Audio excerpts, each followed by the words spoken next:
జోహార్ తెలంగాణ మన వీరులకు, జోహార్ జయశంకర్ గారికి, కేసీఆర్ గారి నాయకత్వం, జై తెలంగాణ. సభాధ్యక్షులు గౌరవనీయులు మన సిద్దిపేట జిల్లా బీఆర్ఎస్ పార్టీ అధ్యక్షులు, మన దుబ్బాక శాసనసభ్యులు పెద్దలు అన్న ప్రభాకర్ రెడ్డి గారికి, గౌరవ మన ఈ కార్యక్రమానికి సమన్వయకర్తగా వ్యవహరిస్తున్న శాసన మండలి సభ్యులు పెద్దలు డాక్టర్ యాదవ్ రెడ్డి గారికి, గౌరవనీయులు ప్రతాప్ రెడ్డి గారు మన గజ్వేల్ నియోజకవర్గ ఇన్ఛార్జ్, గౌరవనీయులు రాధాకృష్ణ శర్మ గారు, గౌరవనీయులు కర్రా శ్రీహరి గారు, గౌరవనీయులు భూపత్ రెడ్డి గారు, బాలరంగమన్న గారు, మనోహర్ రావు గారు, మన పార్టీ సీనియర్ నాయకులు, ఉద్యమంలో ఇంజనీర్స్ జేఏసీలో చాలా క్రియాశీలకంగా పనిచేసిన బాలనర్సయ్య గారు, మన హుస్నాబాద్ మున్సిపల్ చైర్మన్ రజితా వెంకన్న గారు, దుబ్బాక గజ్వేల్ మున్సిపల్ చైర్మన్ రాజమౌళి గారు, మరి రాజ్ నర్స్ గారు, ఇంకా ఈ కార్యక్రమంలో పాల్గొంటున్న సీనియర్ నాయకులు, అక్కా చెల్లెళ్ళు, ఉద్యమకారులు, ప్రజాప్రతినిధులు, ఎంపీపీలు, జెడ్పీటీసీలు, ముఖ్యంగా చాలా సిన్సియర్గా బయట కుర్చీల్లో కూర్చొని స్క్రీన్ మీద చూస్తున్నటువంటి మా ఉద్యమకారులకు, పత్రికా విలేకరులకు అందరికీ పేరు పేరున నమస్కారం. నిజంగా చాలా సంతోషంగా ఉంది. చాలా మంది ఉద్యమకారులు కనబడుతున్నారు. ఆనాటి ఉద్యమ జ్ఞాపకాలు గుర్తొస్తా ఉన్నాయి. బయట ఇప్పుడే ఫోటో గ్యాలరీ చూశాను నేను. ఆ రోజు కేసీఆర్ గారిని అలుగునూరులో అరెస్ట్ చేస్తే మా నందాదేవి అక్క మాకు బొట్టు పెట్టి దీక్షకు పూలమాలేసి కూర్చోబెట్టిన ఫోటో బయట చూస్తే పాత రోజులు గుర్తొచ్చినాయి మా నందక్కను చూస్తే.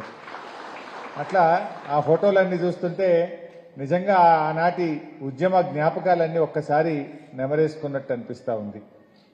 ఈరోజు చాలా ముఖ్యమైనటువంటి దినం. దానికంటే ముందు మా ఇల్లెందుల సీను తమ్ముడు మాట్లాడుతూ ఒక మాట అన్నాడు, దొంగలు వచ్చిండ్రు పందికొక్కులొక్క తిన్నరు బయట పడ్డరు అన్నాడు. సరే జరిగి తెచ్చుకున్న తెలంగాణ ఇది పదిలంగా ఉండాలి. వాడోడో బెర్లిన్ గోడలను బద్దలు కొట్టినట్టు, జర్మనీని ఏకం చేసినట్టు మళ్ళా తెలంగాణను ఆంధ్రను కలుపుతామని కొన్ని కుట్రలు చేస్తుంటే కేసీఆర్ గారు ఈ తెలంగాణను కాపాడాలని ఆ రోజు కొన్ని నిర్ణయాలు తీసుకున్నాం. కానీ అర్థమైంది, పాలేందో నీళ్ళేందో అర్థమైంది. తమ్ముడు సీనుకు, ఉద్యమకారులకు, ఈ రాష్ట్ర సాధనలో చెమట చుక్కలోడ్చిన ప్రతి ఒక్కరికి కూడా నేను చెప్పే మాట ఒక్కటే, ఇక ఆ దొంగల్ని మళ్ళా రానిచ్చేది లేదు. ఉద్యమకారులను, చెమట చుక్క వచ్చిన ప్రతి ఒక్కరిని కూడా పార్టీ తప్పకుండా కాపాడుకుంటుందని చెప్పి నేను ఈ సందర్భంగా ముందు తెలియజేస్తా ఉన్నా. ఇకపోతే నువ్వు కొంచెం మాట్లాడుతుంటే బయటకు పోవమ్మా, నువ్వు బయటకు పోయి మాట్లాడుకో.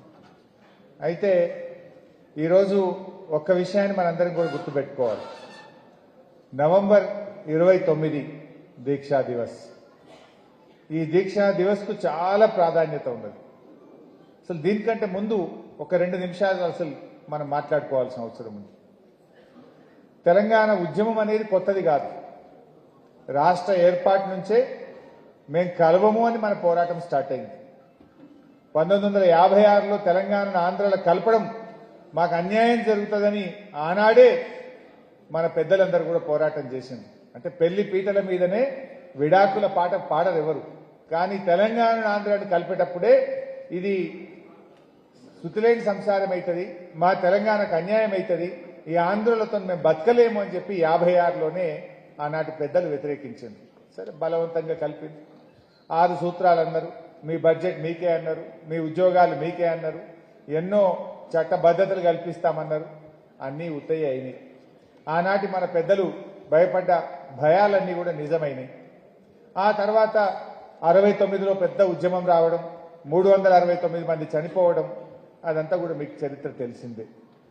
ఇంకా ఆ తర్వాత ఏమైందంటే ఇక ఏడొస్తే తెలంగాణ, గంత పెద్ద ఉద్యమంలో తెలంగాణ రాలేదు, అన్ని బలిదానాలు జరుగుతున్నాయి తెలంగాణ రాలేదు, 11 ఎంపీలు గెలుస్తున్నాయి తెలంగాణ రాలేదు, ఇంకేమొస్తుందని నీరు గారిపోయిన పరిస్థితి. ఆ సమయంలో దేశంలో కొత్తగా 3 రాష్ట్రాలు ఏర్పడ్డాయి. జార్ఖండ్, ఛత్తీస్గఢ్, ఉత్తరాఖండ్. ఈ 3 కొత్త రాష్ట్రాలు ఏర్పడ్డప్పుడు మళ్ళీ ఆశలు చిగురించినాయి. ఎవరో ఒక నాయకుడు కావాలి అని అందరూ ఎదురు చూస్తున్నారు. ఆచార్య జయశంకర్ గారు పెళ్లి చేసుకోలేదు. ఆయన జీవితమంతా తెలంగాణ కోసం అంకితం చేసింది. ఆయన జీవితమంతా తెలంగాణకు జరుగుతున్న అన్యాయాలను రాస్తూ ఎప్పటికైనా కేసీఆర్ లాంటి ఒక నాయకుడు రాకపోతాడా అని చెప్పి ఆయన పోరాటం కొనసాగిస్తూనే ఉన్నాడు. ఆ సమయంలో కరెంటు బిల్లులు పెంచడం, తెలంగాణ రైతుల నడ్డీ విరిచే ఆనాటి ముఖ్యమంత్రి నిర్ణయాన్ని వ్యతిరేకిస్తూ జై తెలంగాణ అని కేసీఆర్ గారు బయలుదేరింది. ఇదే సరి అయిన సమయం. దేశంలో సంకీర్ణ యుగాలు నడుస్తున్నాయి. రాజకీయ ప్రక్రియ ద్వారా తెలంగాణ సాధిస్తాము అని చెప్పి 2001 ఏప్రిల్ 27లో జలదృశ్యంలో హైదరాబాద్లో కేసీఆర్ గారు పార్టీని ప్రారంభించారు. మన సిద్దిపేటలోనే మా మల్లన్న ఉన్నాడు. ఇక్కడ కోనాయిపల్లి గ్రామంలో వెంకటేశ్వర స్వామికి దండం పెట్టుకొని, తాను నమ్మిన దేవుడికి దండం పెట్టుకొని సిద్దిపేట నుంచి బయలుదేరిండు కేసీఆర్. ఇక్కడి నుంచి బయలుదేరి పార్టీ ప్రారంభించి అద్భుతంగా ముందుకు తీసుకొని పోయింది. మరి ఆ రోజు ప్రారంభమైన ఉద్యమం మరి 2004 దాకా చాలా పోరాటాలు జరిగినాయి. పార్టీ పెట్టిన తొలినాళ్లలోనే కరీంనగర్, నిజామాబాద్ జిల్లా పరిషత్తులు గెలిపించుకున్నాం. పార్టీని బలోపేతం చేసింది, రాజకీయ పార్టీగా మలిచింది. 2004లో కాంగ్రెస్ పార్టీ మనతో పొత్తు పెట్టుకుంటామన్న నాడు కాంగ్రెస్తో తెలంగాణ ఇస్తామని ఒప్పిస్తే కాంగ్రెస్ ఒప్పుకొని జై తెలంగాణ అంటే ఆ రోజు మనం పొత్తు పెట్టుకున్నాం. దాదాపు 26 మంది ఎమ్మెల్యేలు గెలిచాం. కేసీఆర్ గారు ఢిల్లీకి పోయింది. మనం 5 ఎంపీలు గెలిచాం. మీరు ఢిల్లీలో కేంద్ర ప్రభుత్వంలో చేరండి అని కేసీఆర్ అడిగితే నేను మంత్రి పదవుల కోసం ఢిల్లీ రాలేదు, నాకు వద్దు మంత్రి పదవి, నాకు తెలంగాణ కావాలి అన్నాడు. అంటే లేలే మీరు చేరాలని సోనియా గాంధీ గారు పట్టుబట్టి ఆ రోజు కేసీఆర్ గారు కామన్ మినిమం ప్రోగ్రామ్, అప్పుడు దేశంలో ఏర్పడ్డ యూపీఏ ప్రభుత్వం 5 ఏళ్లలో ఏమేం పనులు చేయాలనో కామన్ మినిమం ప్రోగ్రామ్ అని ఒక ప్రోగ్రాం రాసింది. అందులో తెలంగాణ పెట్టండి, తెలంగాణ ఇస్తామని అన్న రాయండి, రాష్ట్రపతి నోట ఉభయ పార్లమెంటు సభల్లో తెలంగాణ ఇస్తామని చెప్తే నేను మంత్రి పదవిలో చేరతా అని చెప్పి ఆ రోజు షరతు పెట్టిండు కేసీఆర్. దాన్ని ఒప్పుకున్నారు. కామన్ మినిమం ప్రోగ్రాంలో రాసిండ్రు. ఆనాటి రాష్ట్రపతి ఉభయ పార్లమెంటు సభలను ఉద్దేశించి పార్లమెంట్లో తెలంగాణ రాష్ట్ర ఏర్పాటు ప్రక్రియను సంప్రదింపుల ద్వారా ఏర్పాటు చేస్తాము అని చెప్పి ఆనాడు రాష్ట్రపతి గారు చెప్పడం జరిగింది. అంటే అట్లా కేసీఆర్ గారు అంత నిజాయితీగా నిబద్ధతగా పనిచేసింది. కేబినెట్లో చేరినప్పుడు ప్రణబ్ ముఖర్జీ ఆనాటి యూపీఏ ప్రభుత్వంలో అత్యంత కీలకమైన వ్యక్తి. ఆయన ఆర్థిక మంత్రిగా పనిచేశారు. తర్వాత భారత రాష్ట్రపతిగా కూడా పనిచేసినారు. సోనియా గాంధీ గారి తరఫున వచ్చి కేసీఆర్ గారు మీకు ఏం పోర్ట్ఫోలియో కావాలి ఢిల్లీలో అని ప్రణబ్ ముఖర్జీ గారు, సోనియా గాంధీ గారు కేసీఆర్ని అడుగుతారు. నేను మంత్రి పదవి కోసం రాలేదు, నేను శాఖల కోసం రాలేదు, నేను తెలంగాణ కోసం ఢిల్లీకి వచ్చాను అని చెప్పాడు కేసీఆర్. అయినా కేసీఆర్కు వాళ్ళే ఏదో బొగ్గుగని శాఖ అని ఇచ్చింది. అప్పుడు తమిళనాడులో ఉన్న డిఎంకే పార్టీ మాకు బొగ్గుగని శాఖ మాకే కావాలి, లేదా మేము వెళ్ళిపోతాం గవర్నమెంట్కి, ఈ గవర్నమెంట్ కూలగొట్టమన్నారు. కేసీఆర్ గారి సోనియా గాంధీ దగ్గర పోయి నాకు ఈ బొగ్గు శాఖ వద్దు, ఏ శాఖ వద్దు, నేను వచ్చింది తెలంగాణ కోసం, ఆ డిఎంకోళ్ళు అడుగుతున్నట్టు వాళ్ళకి ఇచ్చేసేయండి, నాకు ఈ శాఖ అవసరం లేదు వాళ్ళకి ఇచ్చేయండి అని శాఖ లేని మంత్రిగా 6 నెలలు ఢిల్లీలో మంత్రిగా పనిచేశాడు. అయితే ఈ విషయం నేను చెప్పడం కాదు, భారత రాష్ట్రపతిగా పనిచేసిన కాంగ్రెస్ పార్టీ అగ్రనాయకుడు ప్రణబ్ ముఖర్జీ గారు ఒక పుస్తకం రాశారు. ద కోయలిషన్ ఇయర్స్ అని ఒక పుస్తకం రాశారు ప్రణబ్ ముఖర్జీ గారు. ద కోయలిషన్ ఇయర్స్ అని రాష్ట్రపతిగా పనిచేసిన ప్రణబ్ ముఖర్జీ ఒక పుస్తకం రాశాడు. ఆ పుస్తకం 2017 సంవత్సరంలో విడుదలైంది. ఆ పుస్తకంలో ఆయన ఏం రాస్తాడంటే కేసీఆర్ గురించి, నేను కేసీఆర్ గారిని ఏ శాఖ కావాలి అని అడిగితే నాకు తెలంగాణ శాఖ కావాలి, నేను శాఖ కోసం రాలేదు, మంత్రి పదవి కోసం రాలేదు అని చెప్పిన ఒక నాయకుడు కేసీఆర్ అని చెప్పి ఆ పుస్తకంలో రాశాడు. రాస్తూ కేసీఆర్లో నేను ఆ నిబద్ధత చూశాను. ఈనాటి రాజకీయ నాయకుల్లో నాకు ఈ శాఖ కావాలి, నాకు పెద్ద మంత్రి పదవి కావాలనే రోజుల్లో నాకు శాఖే వద్దు అన్న ఒక నిబద్ధతను కేసీఆర్లో చూశాను అని తన పుస్తకంలో రాశాడు ప్రణబ్ ముఖర్జీ గారు. అంతేకాదు, నా లక్ష్యం తెలంగాణ, నాకు తెలంగాణ కావాలి, మీరు ఏ శాఖ ఇచ్చినా నాకు పర్వాలేదు, కానీ నాకు తెలంగాణ ముఖ్యమనేటువంటి మాట కేసీఆర్ చెప్పిండు.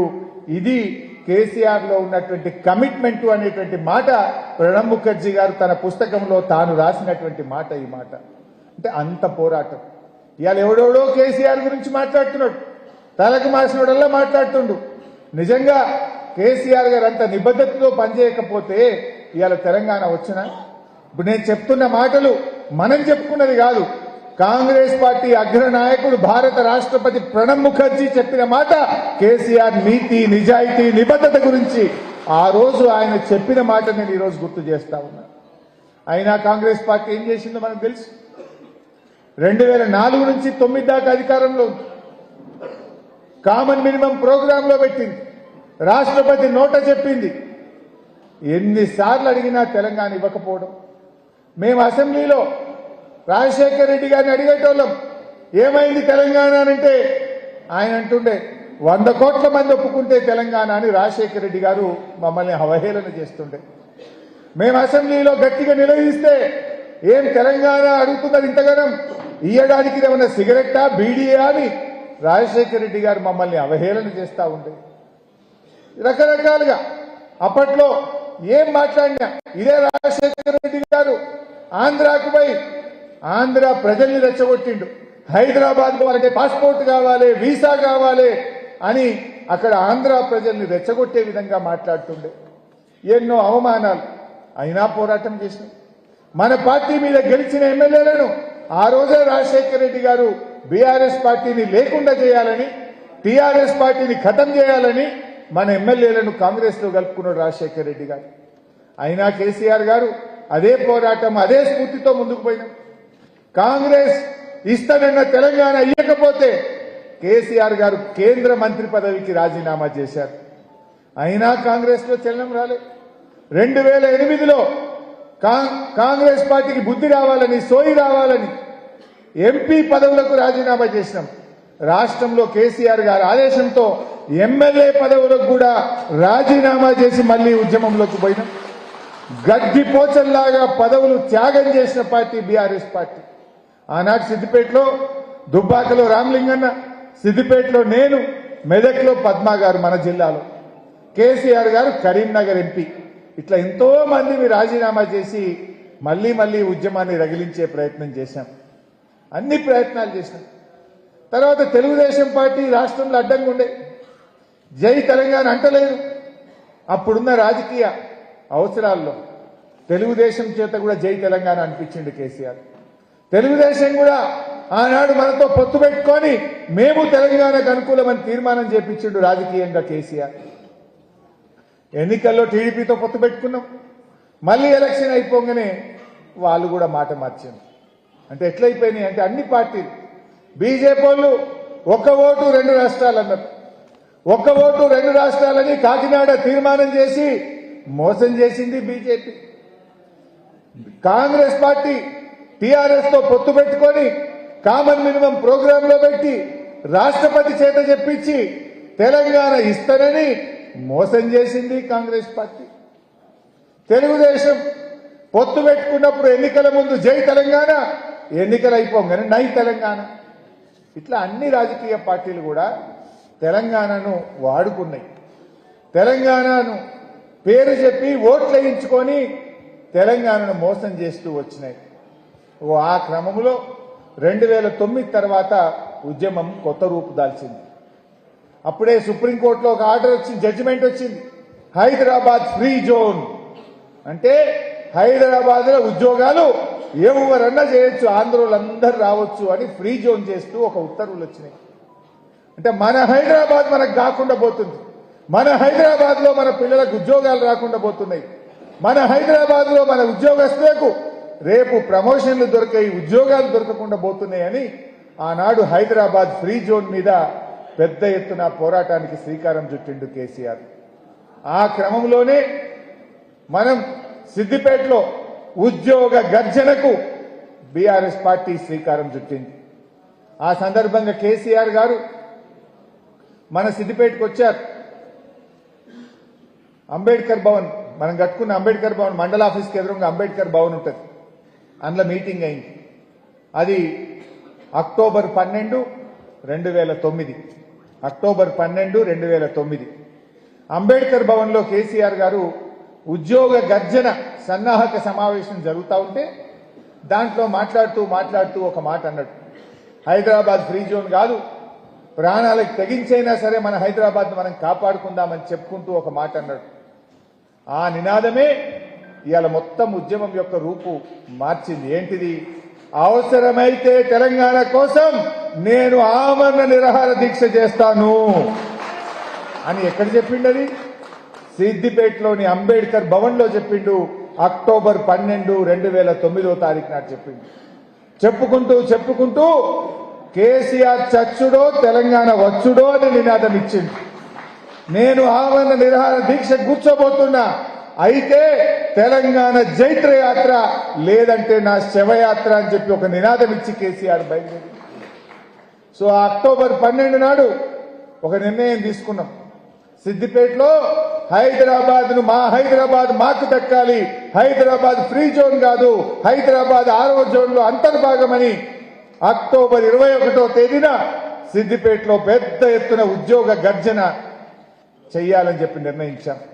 ఆనాటి స్వామి గౌడ్ గారు టీఎన్జీఓ అధ్యక్షుడిగా ఉండే, దేవి ప్రసాద్ గారు మన సిద్దిపేట జిల్లా ముద్దుబిడ్డ, ఆయన టీఎన్జీఓ రాష్ట్ర ప్రధాన కార్యదర్శిగా ఉండేవాడు. అద్భుతంగా ఆ ఉద్యోగ గర్జన అంచనాలకు మించి లక్షలాది మంది సిద్దిపేటకు వస్తే ఆ ఉద్యమం పెద్ద ఎత్తున లేచింది. హైదరాబాద్ ఫ్రీ జోన్ కాదు, ఇది తెలంగాణ ప్రజలది, ఇది మాది అని చెప్పి ఆ అక్టోబర్ 21న అద్భుతమైన ఉద్యోగ గర్జన సిద్దిపేటలో జరిగింది. దాని అనంతరమే కేసీఆర్ గారు ఆమరణ నిరాహార దీక్షకు డేట్ ప్రకటించింది. నవంబర్ 29వ తేదీ సిద్దిపేట కేంద్రంగా నేను ఆమరణ నిరాహార దీక్ష కూర్చుంటానని చెప్పి కేసీఆర్ గారు అనౌన్స్ చేసినారు. అయితే అల్గునూరులో కరీంనగర్ నుంచి సిద్దిపేటకు వచ్చి సిద్దిపేటలో ఆమరణ నిరాహార దీక్ష కూర్చోవాలి. మీరందరూ చూసింది ఆ రోజు. ఆ ఆమరణ నిరాహార దీక్ష శిబిరం ఏర్పాట్లు చేస్తుంటే ఒక 2000 పోలీసులు ఉండే సిద్దిపేటలో. మార్కెట్ కమిటీ నిండా పోలీసు వాళ్ళే, ఫంక్షన్ హాల్లో నిండా పోలీసు వాళ్ళే. ఓ లడ్డా అనే ఒక ఐపీఎస్ ఆఫీసర్ని తెచ్చిండ్రు. ఇక ఐజీలు, డిఐజీలు, ఎస్పీలు ఎటు చూడు పోలీసు వాళ్ళే ఉంటుండే సిద్దిపేటలో. మొత్తం సిద్దిపేట గ్రామాలలో టైర్లు ముళ్ళకంచెలేసి ప్రజలు గ్రామాల్లో నుంచి బయటకు రాకుండా ఏ ఊరికి ఆ ఊరికి ముళ్ళకంచెలేసిండ్రు, టైర్లు అడ్డం పెట్టిండ్రు, ప్రజల్ని బయటకు రాకుండా చేసిండ్రు. రామలింగన్ ఉండేప్పుడు అసలు ఎముకలు కొరికే చలి, ఆ చలిలో కూడా కొన్ని వేల మంది ఆ దీక్షా శిబిరాన్ని కంటికి రెప్పలాగా కాపాడుకున్నాం. ఎన్ని కేసులు పెట్టిండ్రు ఆ రోజు. మాట్లాడితే కేసే, చెట్టు కొమ్మగొడితే కేసే, బోరేస్తే కేసే, అన్నం పెట్టే కేసే, టెంట్ వేస్తే కేసే, రోజు బైండ్ ఓవర్లు, కేసులు, అరెస్ట్లే. అయినా భయపడకుండా ఆ నవంబర్ 29 దీక్షా శిబిరాన్ని అద్భుతంగా ప్రారంభించుకున్నాం. అయితే ఆ కేసీఆర్ గారు బయలుదేరి మన దగ్గరికి వస్తా ఉంటే సార్ను అల్గునూరు చౌరస్తాలో అరెస్ట్ చేశారు. ఆనాడు రోషయ్య గారు ముఖ్యమంత్రిగా ఉండే. ఆయన అనుకున్నాడు కేసీఆర్ కు ఖమ్మం పట్టకపోతే ఆడ తెలంగాణ ఉద్యోగం తక్కువ ఉన్నది, అది ఆంధ్ర బార్డరు, ఆడి పట్టకపోతే లొలిస్ అప్పుడు బంద్ అయింది అనుకున్నాడు. కరీంనగర్ లో అరెస్ట్ చేసి ఖమ్మం జైలు వేసిండు. తీసుకుపోయి కేసీఆర్ ఖమ్మం జైలు వేసిండు. అయితే మాకు అంత ఆగమాగం, సార్ వస్తుంది గంటలని మేము అనుకుంటున్నాం. దన్మని అరెస్ట్ చేసిందని తెలవంగానే మనమందరం వేల మంది ఉన్నాం. ఎట్లా కేసీఆర్ గారు జైల్లో పెట్టిన దీక్ష కొనసాగిస్తాడు, మేమిక్కడ సార్కు సంఘీభావంగా మేము కూడా ఇక్కడ దీక్ష ప్రారంభిస్తామని మనందరం కూడా కూర్చున్నాం. ఏమైందో మీకు తెలుసు. గొర్రెల మందల మీద తోడేళ్లు పడ్డట్టు ఆనాడు మనం వేల మంది ఆ దీక్షా శిబిరం దగ్గర ఉంటే దాదాపు 2000 మంది పోలీసు వాళ్ళు వచ్చి మన మీద పడ్డారు. అసలు ఇక కొట్టుడు కాదు, కొట్టి మనందరినీ కూడా అరెస్ట్ చేసి మనిషికో దిక్కు తీసుకుపోయిండ్రు. ఆ రోజు నేను, నాతో పాటు కనకయ్య, నాగిరెడ్డి అన్న చాలా మందిని తీసుకుపోయి మెదక్ జైల్లో పడేసిండు. మమ్మల్ని రకరకాల ఒక్కొక్కరిని ఒక జైళ్ళల్లో పడేసిండు. కేసీఆర్ సార్ను ఖమ్మం జైలు వేసిండు. అయినా పోరాటం ఆగలే. ఆ రోజు కేసీఆర్ గారితో పాటు కెప్టెన్ లక్ష్మీకాంతారావు గారు, రాజయ్య యాదవ్ గారు, ఇంకా చాలా మంది సార్తో పాటు ఆ రోజు జైల్లో ఉన్నారు. మరి అయినా కూడా పెద్దలు కీర్తిశేషులు నాయన్ నరసింహారెడ్డి గారు చనిపోయింది. సార్ కూడా నాయన్ నరసింహారెడ్డి గారు కూడా సార్ ఎంబడి ఆ రోజు జైల్లో పడ్డాడు, ఖమ్మం జైల్లో. నాయన్ నరసింహారెడ్డి గారు, కెప్టెన్ లక్ష్మీకాంతారావు గారు, రాజయ్య యాదవ్ గారు ఖమ్మంలో సార్ వెంట జైల్లో అరెస్ట్ అయి ఉన్నారు ఆ రోజు. అయినా సార్ జైల్లో దీక్ష కొనసాగించింది. దీక్ష ఢిల్లీలో ఖమ్మం జైల్లో సార్ కొనసాగించింది. ఉద్యమం తీవ్రమైంది. శ్రీకాంతాచారి తమ్ముడు ఎల్బీ నగర్ చౌరస్తాలో పెట్రోల్ పోసుకొని పాపం ఆ రోజు సాయంత్రం ఆయన కూడా ఆత్మహత్య ప్రయత్నం చేసింది. ఉద్యమం ఖమ్మంలో ఉద్యమం ఉండదని ఆనాటి ఆంధ్ర ప్రభుత్వం అనుకుంటే ఖమ్మంలో అడ్వకేట్లు, ఉద్యోగులు, ఉపాధ్యాయులు, విద్యార్థులు పెద్ద ఎత్తున ఖమ్మంలో ఉద్యమాన్ని శ్రీకారం చుట్టింది. మేము కూడా అందరం మరి బయలుదేరినాం. ఖమ్మం పోతుంటే మమ్మల్ని కూడా అరెస్ట్ చేసి ఖమ్మం రూరల్ పోలీస్ స్టేషన్లో పడేసింది. సార్ దగ్గరికి పోనిచ్చే ప్రయత్నం చేయలేదు. చాలా ఉధృతమైంది. తర్వాత డిసెంబర్ 3వ తారీఖు నాడు కేసీఆర్ గారి ఆరోగ్యం క్షీణిస్తుంది, ఏమన్నా జరిగితే బదనామైతం అనుకున్నారో ఏమనుకున్నారో ఖమ్మం నుంచి నిమ్స్ ఆసుపత్రికి డిసెంబర్ 3వ తారీఖు నాడు కేసీఆర్ గారిని తెచ్చింది. అయితే ఇది ఎందుకు జరిగింది అంటే కేసీఆర్ గారు రాజకీయ ప్రక్రియను ప్రయత్నం చేసింది. రాజకీయ ప్రక్రియలో తెలంగాణ దేవాలంటే పొత్తు పెట్టుకున్న కాంగ్రెస్ పార్టీ ఇస్తానని చెప్పి మోసం చేసింది. ఒక్క ఓటు 2 రాష్ట్రాలని ఢిల్లీలో అధికారంలోకి వచ్చిన బీజేపీ మోసం చేసింది. పొత్తు పెట్టుకున్న తెలుగుదేశం ఎన్నికల ముందు జై తెలంగాణ అని, ఎన్నికల తర్వాత నై తెలంగాణ అని తెలుగుదేశము మోసం చేసింది. రాజకీయ పార్టీలు మోసం చేస్తుంటే అప్పుడు కేసీఆర్ ఆలోచన చేసి గాంధీజీ గారు అనుసరించిన సత్యాగ్రహ పద్ధతిలోనే నేను కూడా నిరాహార దీక్ష పడతానని చెప్పి గాంధీ గారి మార్గంలో మరొక ఉద్యమానికి శ్రీకారం చుట్టిండు కేసీఆర్. ఆ నిరాహార దీక్ష బలమేందో, ఆ నిరాహార దీక్ష అస్త్రంలో ఎంత బలం ఉంటుందో కేసీఆర్ చూపించిండు. కేసీఆర్ ఆమన్న నిరాహార దీక్ష సబ్బండ వర్గాలను ఒకటి చేసింది. అన్ని వర్గాల ప్రజలు, ఉద్యోగులు, ఉపాధ్యాయులు, విద్యార్థులు, యూనివర్సిటీలు, కాలేజీలు, మహిళలు, లాస్ట్కు పాత కాయిదాలు ఎరుకుంటోళ్ళు, పాత సీసాలు అమ్మేటోళ్ళు, అన్ని సంఘాలు కూడా రోడ్డు మీదకి వచ్చి మా తెలంగాణ మాకు కావాలని నిర్ణయించింది. పార్టీలకు అతీతంగా అందరూ రోడ్ల మీదకి వచ్చింది. డిసెంబర్ 3న హైదరాబాద్ నిమ్స్ ఆసుపత్రికి కేసీఆర్ గారు తెస్తే ఆయన రోజు రోజుకు ఆరోగ్యం క్షీణిస్తా ఉంది. 7 రోజులైంది, 8 రోజులైంది, 9 రోజులైంది. మనిషికి ఏమైతుందో ఆందోళన పట్టుకున్నది. అందరిలో ఉత్కంఠ నెలకొన్నది. టీవీల్లో చూస్తున్నటువంటి మహిళలు, ఉద్యమకారులు కేసీఆర్ చూసి చాలా మంది కళ్ళల్లో నీళ్లు పెట్టుకున్నారు. అయ్యో ఈ మనిషికి ఏమన్నా అవుతుందా బక్కపలుచున్నాడు. మేమందరం కూడా నిమ్స్లో కేసీఆర్ గారి దగ్గర పోయి 9 రోజులైంది సార్, 10 రోజులైంది సార్, ఏమన్నా అయితే ఎట్లా బతుకుని కొట్టాడాం సార్, మీ ప్రాణం ముఖ్యం అని మేము ఎంత బతింగ్లాడినా నో, నేను ఒకటే మాట చెప్పినా, అయితే తెలంగాణ జైత్రయాత్ర, లేదంటే నా శవయాత్ర, నేను విడిచేదే లేదు నిరాహార దీక్ష అని ఆయన పట్టుబట్టి కూర్చున్నాడు. ఒక్కొక్క గంట, ఒక్కొక్క క్షణం ఎంతో టెన్షన్లో గడిపినాం ఆ రోజుల్లో. ఆయన పట్టుదల, ఆయన ఉపవాస దీక్ష ఢిల్లీని కదిలిచ్చింది. ఢిల్లీ నుంచి అప్పటి కేంద్ర హోంమంత్రి చిదంబరం గారు మన జయశంకర్ సార్కు ఫోన్లో లైన్లోకి వచ్చింది. భయపడిపోయింది. కేసీఆర్కి ఏమన్నా అయితే అసలు హైదరాబాద్ మొత్తం ఆగమైపోతుంది అనేటువంటి భయం పట్టుకున్నది. ఢిల్లీకి ఇంటెలిజెన్స్ రిపోర్ట్లు పోయినాయి. తెలంగాణ మొత్తం అగ్నిగుండమయ్యేటట్టుంది, తెలంగాణ సమాజం ఒక్కటైపోయింది, తెలంగాణ ఇయ్యకపోతే ఇక కష్టము అనేటువంటి పరిస్థితి ఏర్పడ్డది. 10 రోజులు దాటి 11వ రోజు వైపు వెళ్తున్న దీక్ష. ఆ 10 రోజుల దీక్షలో అప్పుడు కేంద్ర హోంమంత్రి గారు జయశంకర్ సార్తో ఫోన్లో మాట్లాడారు.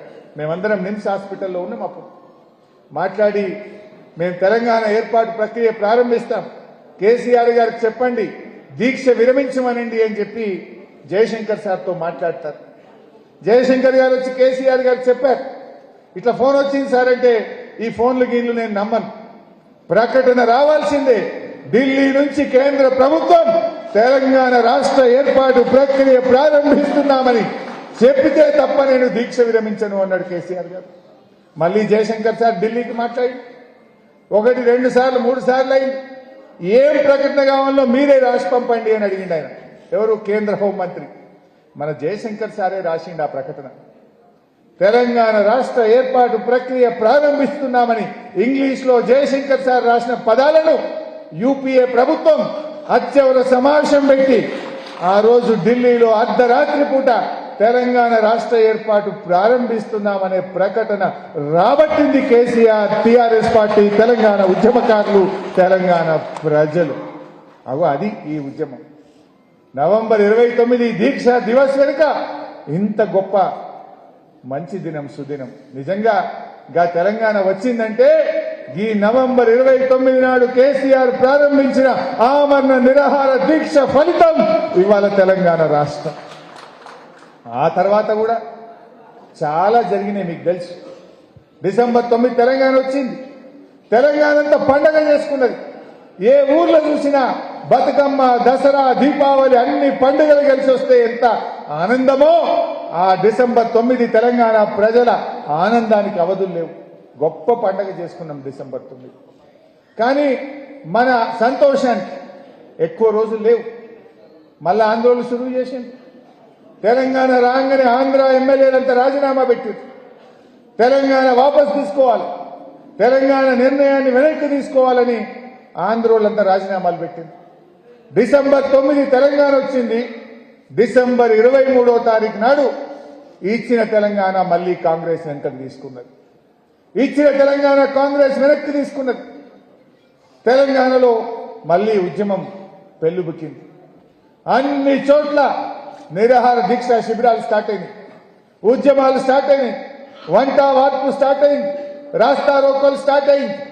తెలంగాణ ప్రజలు ఒక మాట అన్నారు, ఆంధ్ర ఎమ్మెల్యేలు రాజీనామా పెట్టి నోటికాడ బుక్కను ఎత్తగొట్టిండ్రు, వచ్చిన తెలంగాణను ఎత్తగొట్టిండ్రు, తెలంగాణ ఎమ్మెల్యేలు కూడా అందరు రాజీనామా చేయాలని చెప్పి తెలంగాణ సమాజం కోరింది. అప్పుడు రాజీనామా చేయమంటే ఇదే రేవంత్ రెడ్డి, ఇదే తెలుగుదేశం పార్టీలో ఉన్న వీళ్ళంతా రాజీనామాలు చేయమంటే వెన్ను చూపి పారిపోయింది.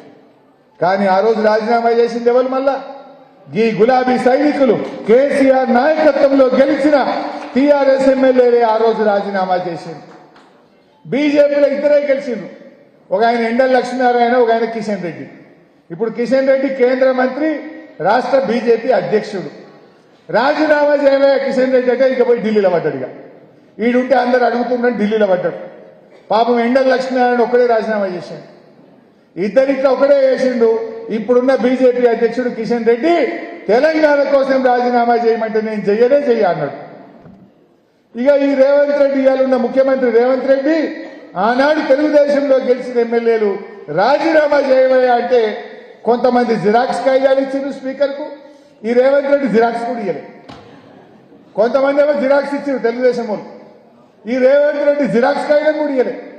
ఏమో ఆయన జిరాక్స్ మీద ఆమోదం చేస్తారనుకున్నాడో ఏందో, ఈయన జిరాక్స్ కాగితం కూడా ఇయ్యలే. అంటే ఆనాడు కూడా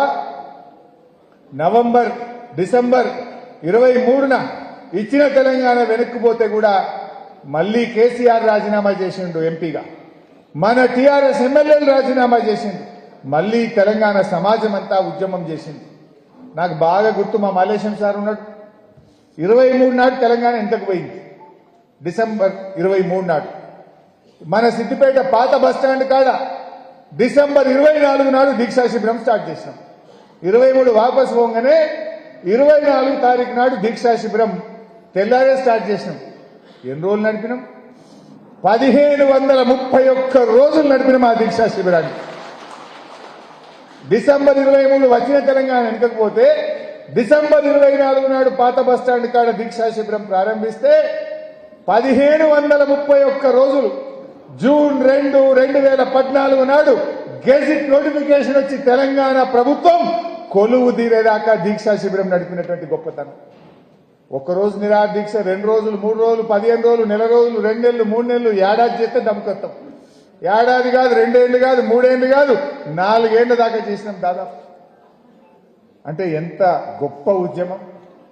నాకు గుర్తులేవు కానీ పేర్లు. వంగ గాలిరెడ్డి సార్ ఉంటుండే, స్వాతంత్ర సమరయోధుడు. పాపం ముసలి ఇంకా ఉన్నాడు, పెద్ద మనిషి, రంగరాంపల్లి. కుంటుకుంటా వస్తుండే పొద్దుగాల డ్యూటీ లెక్కనే.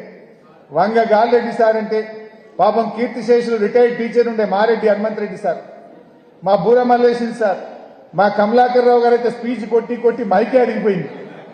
ఆయన ఒక సర్పంచ్ సాబ్ ఉండే కమలాకర్ రావు గారు, మా అహ్మద్ ఉంటుండే పాపం పొద్దుగా లేవగానే సాఫ్ చేసుడు, కుర్చీలు వేసుడు, టెంట్ వేసుడు, పూలదండలు తయారు పెట్టుడు, జ్యూస్ తయారు చేసుడు మా అహ్మద్ వంతుంటుండే. అహ్మద్, మన గంగాపూర్ మూర్తి అశోక్ రెడ్డి, ఇట్లా ఒక్కరు కాదు, మన మయూరి భాస్కర్ పాటలు పాడుతుండే పాపం, రోజు వాళ్ళ టీం పాటలు పాడుతుండే. మయూరి భాస్కర్, ఫసియుద్దీన్ సాబ్, గౌస్ మొయ్యుద్దీన్ సాబ్, మా అన్న గుండుసీనన్న, రిటైర్డ్ టీచర్ రామచంద్రం సార్ కరోనాలో చనిపోయింది పాపం. మా బాలరంగం అన్న, ఒక్కరు కాదు, ఇట్లా నాకు పేర్లు మర్చిపోతే అబ్బట్టుకోకూడదు కానీ కొన్ని వందల మంది. అసలు మహిళలు కూడా రోజు వచ్చి కూర్చుంటారు, రోజొక్క బ్యాచ్. అసలు సిద్దిపేటలో దీక్ష చేయని మనిషే లేడిగా నాకు తెలుసు. పాలమాకలో శిబిరం, సిద్దిపేటలో శిబిరం, గజ్వేల్ మా ప్రతాపన్న కూడా చేసిండు దీక్ష. గజ్వేల్ తెలుగుదేశంలోనే కానీ చేసిండు, నిరాహార దీక్ష చేసిండు. అట్లా గజ్వేల్లో కూడా ఒక దీక్షా శిబిరం నడిచింది, చాలా చోట్ల నడిచినాయి. దుబ్బాక అయితే అసలు ఉద్యమాలకు పెట్టింది పేరు ఉద్యమాల కోట మా దుబ్బాక. మా కొత్త ప్రభాకర్ అన్న నాయకత్వంలో, రామలింగన్న నాయకత్వంలో ఎన్నో ఉద్యమాలు దుబ్బాకలో కూడా దీక్షా శిబిరాలు నడుస్తుండే. అట్లా 1531 రోజులు దీక్షా శిబిరం నడుపుకుంటే పిల్లల మాట నాది. ఎంత గొప్ప ఉద్యమం అసలు తెలంగాణ ఉద్యమం. రాస్తే రామాయణం అంతా అంటారు చూడు, అట్లా అంత గొప్ప చరిత్ర ఈ తెలంగాణ ఉద్యమాన్ని. ఇంత గొప్ప ఉద్యమం జరిగి ఇన్ని పోరాటాలు, ఇంతమంది విద్యార్థుల త్యాగాలతోని మళ్ళీ ఆ యూపీఏ ప్రభుత్వం దిగొచ్చి పార్లమెంట్లో బిల్లు పెట్టి పాస్ చేసింది. తెలియదు ఆ పెప్పర్ స్ప్రేలు, గిప్పర్ స్ప్రేలు, ఆ లగడపాటి కథలు తక్కువ కొట్లాడు. మేము ఆ ఆర్టీఓ ఆఫీస్లో ఫోటో చూపించిరాడ. ఆర్టీఓ ఆఫీసులో లగడపాటి పోతే నేను ఉరికి నెలకు ఇక కొట్లాడినప్పుడు నా అంగంత చిరిగిపోయింది. ఆడ ఫోటో చూస్తే మళ్ళీ యాదికి వచ్చింది నాకు ఇవాళ. గంత కొట్లాడినాం ఆ రోజుల్లో. సో ఆ జ్ఞాపకాలు గుర్తొస్తే నిజంగా ఎంతో సంతోషం కలిగి జీవితంలో తెలంగాణ రాష్ట్ర సాధన కంటే, ఆ రాష్ట్ర సాధనలో నేను సైతం ఒక కార్యకర్తను అనే తృప్తి కంటే ఇంక గొప్ప తృప్తి బహుశా ఇంకేముండదు.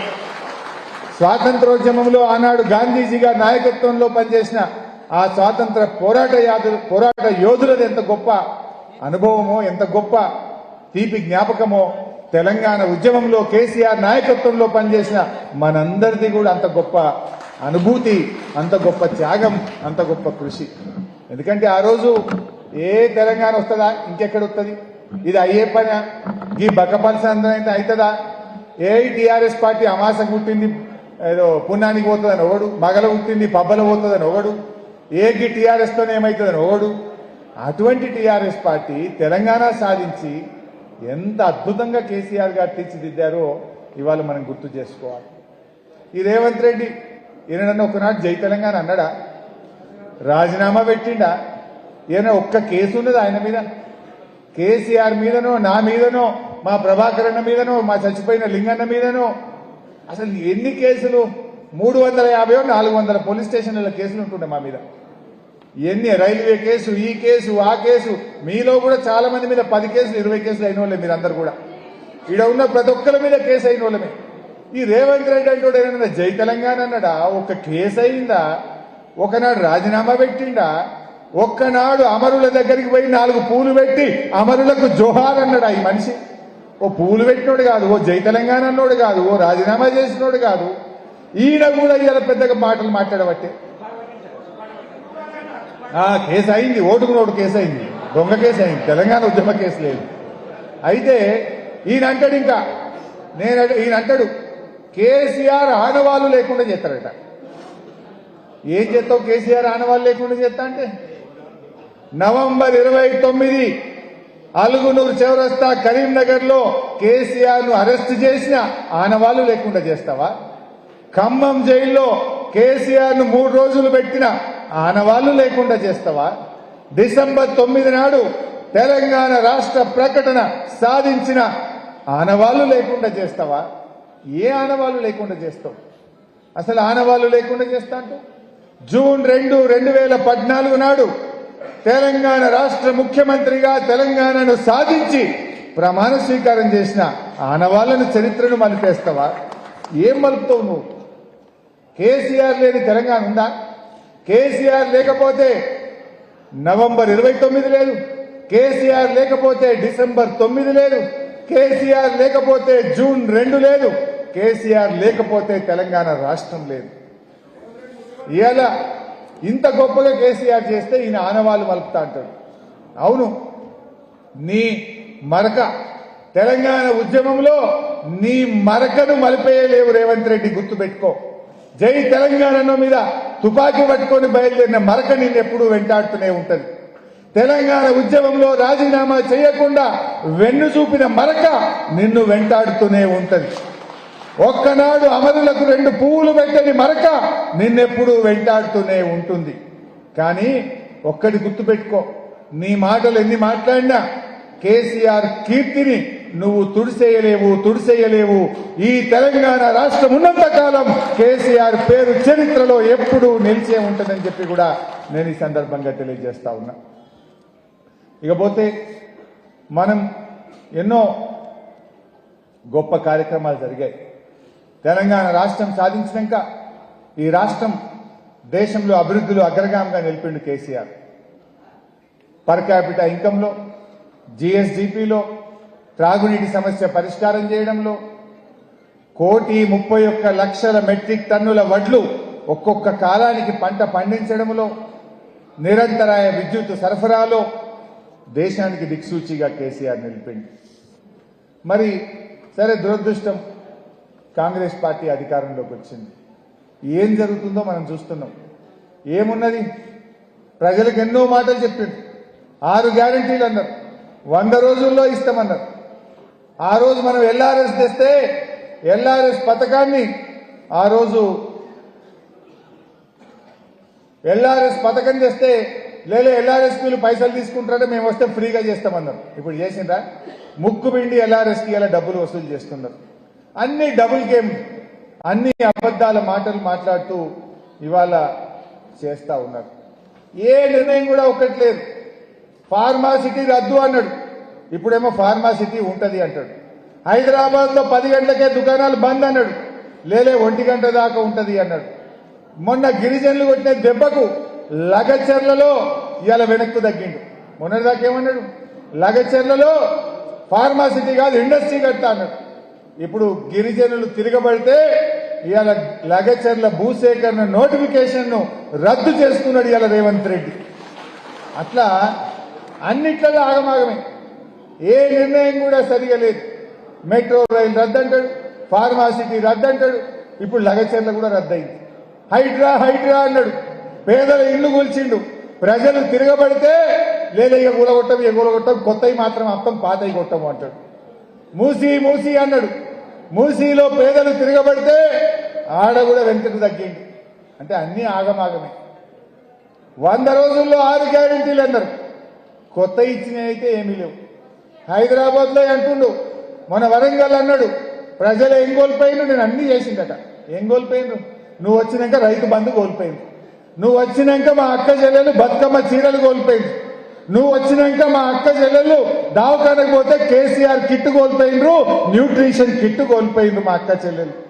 నువ్వు వచ్చిన తర్వాత అన్ని బావుడే, బస్సు తప్ప అంత తుస్సే మా చెల్లె అన్నట్టు, అంత తుస్సే. ఏం చేసినావు నువ్వు? ఆ బస్సులు కూడా సంఖ్య తగ్గించినావు. రోజుకు 4 ట్రిప్పులు వస్తే ఇప్పుడు 2 ట్రిప్పులే వస్తుంది. బస్సుల సంఖ్య తగ్గించి కూడా విద్యార్థులకు, పేదలకు ఇవాళ గోసగుచ్చుకుంటున్నటువంటి పరిస్థితి ఉన్నది. అయినా మనందరం కూడా ఒకటే, మనం ఇవాళ ఏనాటికైనా ఈ తెలంగాణ మీద కేసీఆర్ గారికో మనకుండే ప్రేమ ఈ కాంగ్రెస్ వాళ్ళకో ఇంకో పార్టీకి ఉంటుందా? ఎందుకంటే పోరాడి తెలంగాణ తెచ్చిన వాళ్ళం, పేగులు దిగదాకా కొట్లాడి తెలంగాణ తెచ్చిన వాళ్ళం, చావు నోట్లో తలబెట్టి తెచ్చినోడు కేసీఆర్ తెలంగాణ. ఈ కేసీఆర్ కున్న ప్రేమ ఈ కాంగ్రెస్ వాళ్ళకో ఇంకోలకో ఉండదు. అందుకే మనం డెఫినెట్ గా ఈ స్ఫూర్తితో ముందుకు పోదాం. ఇవాళ కేసీఆర్ దీక్షా దివస్ స్ఫూర్తిలో మనం కూడా ఒక సంకల్ప దీక్ష తీసుకుందాం. ఏమని సంకల్పం? ఈ ప్రజా వ్యతిరేక కాంగ్రెస్ ప్రభుత్వాన్ని గద్దెదించేదాకా ఆనాటి తెలంగాణ ఉద్యమ స్ఫూర్తితో అందరం ఒక్కటై కదులుదాం. ఈ ప్రజా వ్యతిరేక నిర్ణయాలను, ప్రజల కష్టాలను ఎప్పటికప్పుడు బీఆర్ఎస్ పార్టీ పోరాటది, ప్రజలకు అండగా నిలబడుతుంది. లగచర్ల ఇవాళ బీఆర్ఎస్ పోరాట ఫలితం ఇవాళ వాళ్ళు నోటిఫికేషన్ రద్దు చేసుకున్నారు. హైడ్రా ఆగిందంటే బీఆర్ఎస్ పోరాట ఫలితం. ఇవాళ హైడ్రా బంద్ చేసుకున్నది ఈ ప్రభుత్వం. అట్లనే మనం రైతుల పక్షాన, మహిళల పక్షాన, విద్యార్థుల పక్షాన, యువకుల పక్షాన, నిరుద్యోగుల పక్షాన ఈ ప్రజా వ్యతిరేక నిర్ణయాలు తీసుకుంటున్న ఈ కాంగ్రెస్ పైన పోరాడదాం. దీక్షా దివస్ పూర్తిగా మనందరం కూడా కొత్త ఉత్సాహంతో, ఆనాటి ఉద్యమ స్ఫూర్తితో ముందుకు సాగుదాం. మళ్ళీ మన బీఆర్ఎస్ ప్రభుత్వాన్ని తెచ్చుకుందామని మీ అందరికీ కూడా మనవి చేస్తూ జై తెలంగాణ, జై తెలంగాణ.